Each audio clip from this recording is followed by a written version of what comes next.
चांदी की कीमतों में रिकॉर्ड तोड़ तेजी का दौर अभी भी जारी है।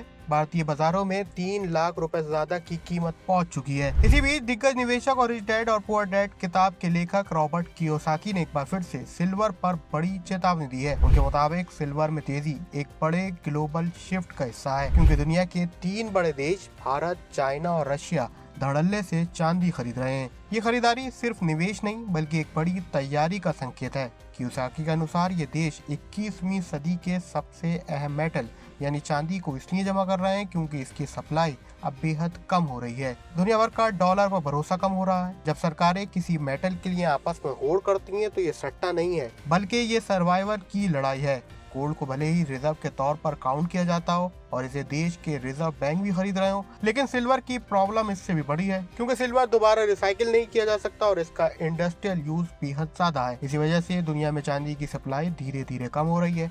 जब सप्लाई कम हो रही है और दुनिया में जियोपॉलिटिकल टेंशन बढ़ रही है, तो ऐसे में कई देश तेजी से कदम उठा रहे हैं। वहीं चाइना का खेल भी बिल्कुल अलग है। चाइना दुनिया का दूसरा सबसे बड़ा चांदी का रिफाइनर है, लेकिन अब ये देश पेरू जैसे देशों से सीधे खदानों से चांदी खरीद रहा है ताकि वो बाजार में आने से पहले ही अपने कब्जे में ले ले। वह पश्चिमी देशों की कीमत से दुगनी दाम देकर भी चांदी खरीदा है। ऐसा इसलिए क्योंकि चाइना पश्चिमी देशों के एक्सचेंज वॉल्ट और सेटलमेंट सिस्टम पर भरोसा नहीं करता है। रॉबर्ट कियोसाकी के मुताबिक अगर ये 3 देश किसी मेटल पर इतना कंट्रोल कर रहे हैं तो आगे चलकर ये यूएस इकोनॉमी के लिए बेहद खतरा बन सकता है, क्योंकि यूएस के पास कोई बड़ा सिल्वर रिजर्व मौजूद नहीं है। तो ऐसे में एआई से लेकर सोलर पैनल और दूसरे का इंडस्ट्री में इस्तेमाल होने वाली सिल्वर पर कुछ ही देशों का एक अधिकार रह सकता है, यानी उनका कंट्रोल रहेगा। रॉबर्ट कियोसाकी की चेतावनी पर आपकी क्या राय है? क्या आप भी सिल्वर में अपने निवेश बढ़ाने वाले हैं? हमें कमेंट सेक्शन में जरूर लिखें।